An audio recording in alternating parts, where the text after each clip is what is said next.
Chapter 8. Miscellaneous Concerns. Up until now, the chapters have been one and done, a single topic. This chapter lumps together the smaller stuff, as each is too small to warrant its own chapter. Each area is important for every prepper to consider, but many aren't useful to everyone. It's possible nothing in this chapter will apply to you, though I expect at least one area will be worth your time to prep for. Communications. In 1857, the Sun ejected a CME, a coronal mass ejection, which enveloped the Earth. It stripped our magnetosphere, and it fried much of the electronics on the planet. This was 3 years before the Civil War, which meant the only thing affected were a few switchboards for telegraphs. If that same wave hit Earth today, we'd lose the internet and every substation north of the tropics. This Carrington event horrified me so much that I worked the concept into my first novel. I studied it. How screwed would we be if the sun got really angry? Pretty screwed, as it turns out. There would be some electronics left, but manufacturing would be gone. Global communications would be gone. I'm not suggesting that a civilization-ending CME will happen, but what if cell service went down in your area for 3 weeks because something critical broke and couldn't be easily fixed? That could definitely happen. How would you communicate if landlines were down? Social media might work, but the networks to reach it are overwhelmed in my hypothetical SHTF scenario, spotty at best. I keep a small solar-powered radio in a makeshift Faraday cage. I haven't bought them yet, but I'd like to get 6 walkie-talkies with enough range to cross our small town.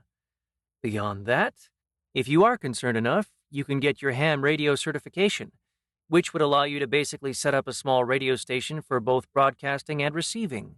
It seems like an awesome hobby that someday I'll explore, but isn't yet high on the list. When I was a kid, a buddy and I did some work for the manager at the local Radio Shack. He paid us in cash, which we used with his store discount to buy us walkie-talkies. They let my friend and I talk to each other at night, if we were careful, and arrange middle school shenanigans. A few weeks after buying them, we picked up someone on our channel. My buddy and I rode our bikes across town and found the Green Hornet, a ham radio operator with a giant antenna on his house. The memory definitely stuck. He told us he'd talked to someone in Canada once, which was a long way from rural New York. My best friend lives 172 miles away. What if we both had an antenna? That seems doable. What if our 5 closest friends, family, eventually got one too? Maybe it's far-fetched, but hey, I can dream. It sounds like a lot of fun, and there are circumstances where it could be life-saving. You get to decide if comms matter. For me, at present, a radio and my cell phones, tablets are enough. Medical. I'm neither a doctor nor an EMT. I can't deal with a chest wound. I have a massive supply of Band-Aids and topical antiseptic, though.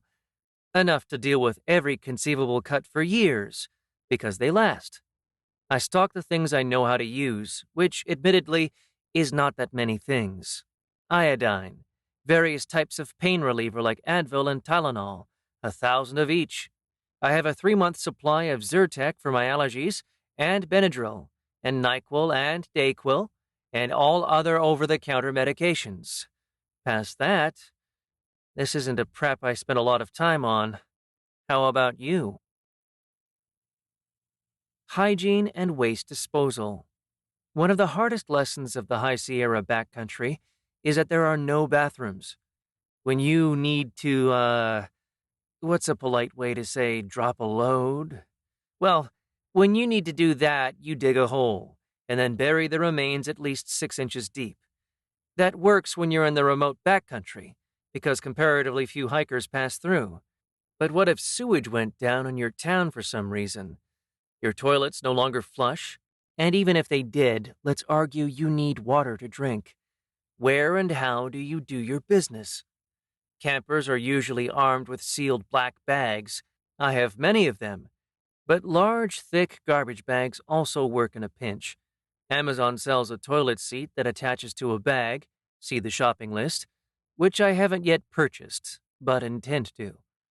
The odds of needing it are slim, but if we do, then having it will be a crazy quality of life improvement until basic services are restored. What's your solution? In addition, how are you going to breathe, clean, care for yourself if there's no power or water? If there are shampoo shortages for a 2-month span? It sounds weird, but stranger things have happened. One of the scariest downsides of inflation is that there are too many dollars chasing too few goods. Shortages are inevitable. And as of this writing, inflation is at a 40-year high and rising. I've stocked a year's supply of soap, random purple shampoo and conditioner, deodorant, and every other toiletry I use. You don't even want to know how many Sonicare brushes and heads I have. This isn't just in case something happens. It's also a store of wealth. Instead of money in the bank, I have resources I know I will use. When times are lean, I can stop buying if I need to, and live off my preps. For a long, long time. We are talking thousands of dollars invested over many months of things I plan to use anyway. Library and records. If you lose the internet for an extended period of time, how would you entertain yourself and/or your family? Do you own physical books? If something catastrophic happened and the internet didn't come back and the grid was down, how would you learn necessary skills? My solution horrifies many preppers, as it is purely digital. I have a hard drive with Wikipedia on it and a folder with all the books that will teach me skills or have taught me skills. It grows slowly, organically. I am always learning and adding to it. If the Carrington Event 2.0 hits Earth, I'm SOL. I have no backup. I have no printouts. But I've assessed that risk and decided it isn't something I have the time or resources to hedge against. Our time and attention are our most precious resource. I choose to spend mine learning new skills, which we'll talk about in the next chapter. If, God forbid, the internet vanished tomorrow, but I am already an accomplished woodworker, then I don't need it so much. I can write my own book. My time is better spent mastering more skills. Exercise number 8. Consider the list above: comms, medical, hygiene, records. Which is the most important? Make a pace plan for that area. Bonus: make a pace plan for all the areas. Chapter 9. Tools and Skills. In the last chapter, I ended talking about skills. Ah, glorious skills. There are 2 preps that I believe everyone can benefit from. I bet you can guess what they are from the title. We live at a unique time. Those of you my age or older remember the world without the internet. Back in the 80s and 90s, if you wanted to learn a skill, you could try to find a book at the library. If there was one, then it was probably the only one, or one of several. There were no mentors. Want to learn woodworking? Or see a tree being cut down and turned into lumber? You needed to find a company that would take you on as an apprentice and go learn the trade. Today, you can just hop on YouTube and learn almost anything from masters with dozens of years of experience. I have a YouTube channel where I literally wrote a novel on camera, documenting the entire process from plotting through editing, for free. Similar channels existing for woodworking, blacksmithing, dancing, knitting, and any other topic you think is interesting. Are you really a prepper? Then always, always be learning. Skills, glorious skills. Tony Robbins taught me that my car could be a mobile university. If you're lucky enough to have a commute, fill it with learning. There has never been a better time. In the last 6 months, I've become proficient in woodworking, wood carving, solar and electric, car stereo installation, Roman war tactics. I'm a fantasy author. I totally needed that gladius and scutum. Nor is this new for me. Once upon a time, I worked in a call center, a collections call center. You know that prick who calls you to harass you because your car or credit card payment is late? That was me. 120 times a day. It made me so miserable that I decided I would do anything to escape that job. So I taught myself iOS development back when the very first iPhone came out. By the time the first iPad went live, I had enough experience to get people's attention. I could build apps when no one ever heard of anything like the iPad. Within 18 months, I landed a job at a startup making triple my previous salary. It went up every year after that, well into six figures with no degree, until I taught myself to be a self-published author. And am still doing that. We can learn almost anything, master any skill. You just need to pick the ones that interest you and devote the time. By making it this far, you're already doing that with prepping. Or you're an experienced prepper and have likely rolled your eyes many times at areas where I've displayed my ignorance.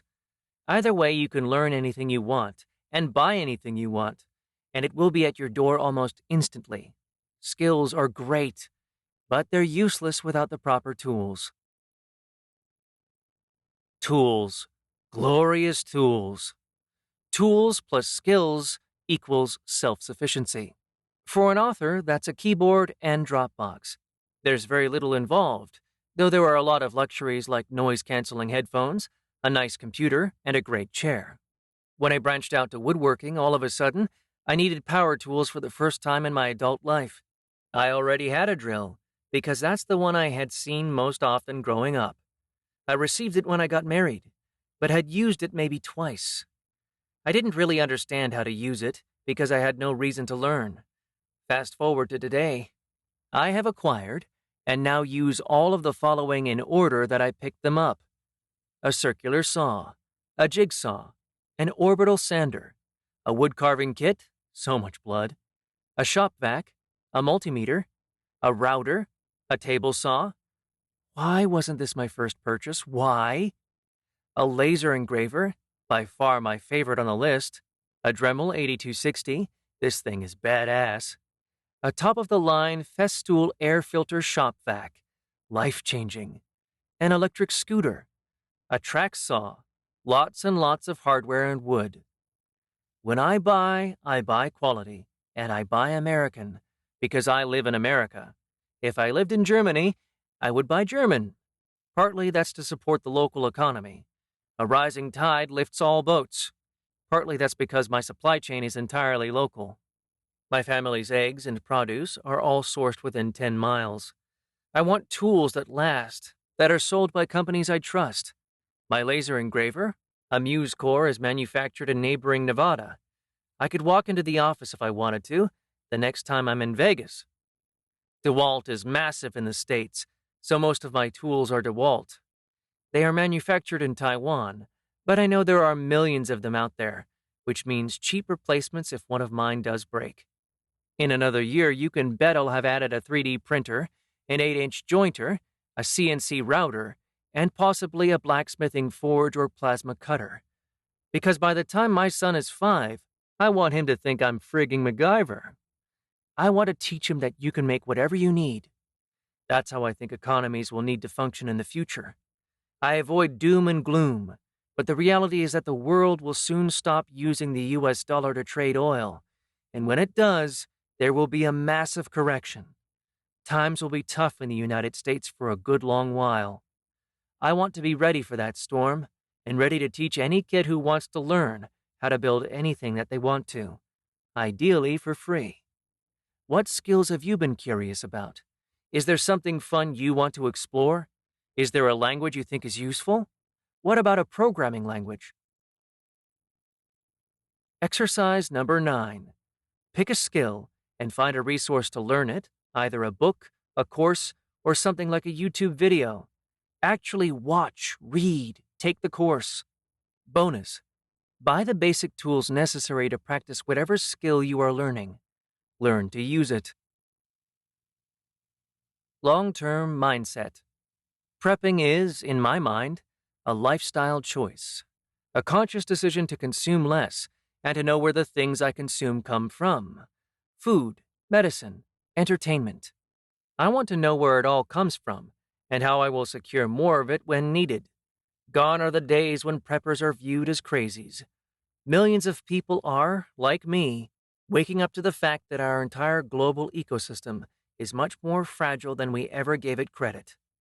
In this chapter, We'll address a few ways you can adopt a long-term mindset, considering your immediate needs is important, but you'll reach a point where you feel like the basics are handled. I just got there myself.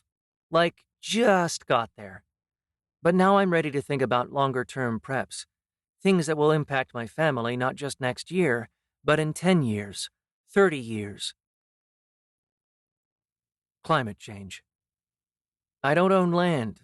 My wife and I rent a house in a state with obscene income tax, draconian laws, and her family, who means everything to her, and who I want to be a part of my son's life. I had to draw a line in the sand. That line is terrifying, and grows more so every year because wildfires continue to ravage our home. Those are only going to get worse. This week's temperatures in the Arctic and Antarctic were 50 to 90 degrees higher than normal. That's not a small jump. That's changing weather patterns. The last time weather changed this drastically, an ice age ended, and mankind mastered agriculture. Our history and numbers exploded because the climate changed to support us. But now many inhabited areas are in danger. Some don't have enough water. Some are experiencing flooding in a way they never have, or more severe storms. We can debate the causes of climate change all day long, but I literally see it happening where I live. So how does that influence my preps? It means fire is the most likely danger, so we're ready to bug out if the worst happens. We have everything essential loaded in 15 to 20 minutes. Most of the basics are already packed. But what about the long term? I'm talking decades. I'm 45. What will the world be like when I'm 65, 85? At 85, my son will be 40, just coming into his prime. What kind of world will he inherit? Where might he want to live? There are many places in the United States that work for my family, so my goal is to pick the most likely one, share it with no one outside my inner circle, and then buy a plot of land there. I'll be able to afford that eventually, even with inflation. You know how? Because you're going to click an affiliate link on Chris's shopping list, and then I will be rich. Moo-ha-ha-ha. Anyway, the point is that where I live now is going to be a very different place in 20 years, and unrecognizable in 40. One of my skills? I'm an Egyptologist. I have studied pre-dynastic culture very, very carefully. They speak endless of droughts, and became a melting pot of Saharan cultures forced to flee and find new lands as the desert devoured everything. Last summer, the redwoods around Sonoma County were brown for the first time in the 30 years I've lived here.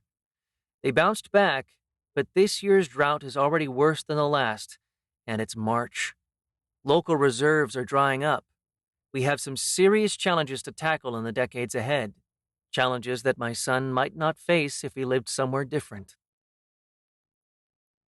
Family and prepping. Many preppers are loners, and I know because I have lots of friends who fit that description. It's usually them who teach me the ropes of every new skill and tell me what I'm doing incorrectly, or at least could be more efficient at. Lots of preppers have spouses, though, and a similar number have children. This dramatically complicates the idea of prepping. Are you prepping for you, or prepping for everyone? If you are known to be the prepper, then when things go south, your friends, family, and neighbors will seek you out for help. What will you do when this happens? How many people can you afford to equip, feed? For many, the answer is none, just the immediate circle. To them, the first rule of prepping is you don't talk about prepping. For me, it's the opposite. I want my son, my friends, and my community to all know that I am as prepared as I can be for all situations. I want my wife's family to know that if they were running low on food, I'd be happy to give them a care package of rice, beef, chicken, and vegetables, plus spices and some canned food. I have extra scissors, knives, flashlights, batteries, toiletries, and countless other things that if things go south, the best prep is community. If you're helping yours, then you become an island of calm in the chaos. People need leadership during a crisis. I intend to be ready to fill that role if needed because I can, because it will be needed, because my loved ones are only safe as part of a community. If SHTF, then giving away a big portion of my preps might be foolish. I'm an eternal optimist and keep enough back for my family. If someone decided they want that portion, well, they'd better wear something that will stop double-aught buckshot. Next steps. Believe it or not, you've reached the end of the useful part of this book. If you've been doing the exercises, then you're more prepared than when you started. Before I turn you loose to plan your next prep, I think it's important that you find a community that understands what you are doing. Mine is on Reddit. They have great posts, and I've learned a ton there. The signal-to-noise ratio isn't too bad, and you can skim past the doom and gloom. However, if you want something more, I don't know, motivational, encouraging, then sign up to my list. Check out my YouTube channel. If you've already done so, great! I'll send you what links and resources I've gathered since I wrote this book. I share everything for free. What's my angle? YouTube ad revenue and affiliate income. You watch my videos, maybe buy this book if you want to say thank you, and then click one of my affiliate links if you're buying something I recommended. In exchange, you've got everything I know about prepping, shared as I learn it. I have new videos out each time I learn something. The first one covers my solar misadventures, so if you want to know more about that, go have a look. We'd love to have you join our tiny community. Chris.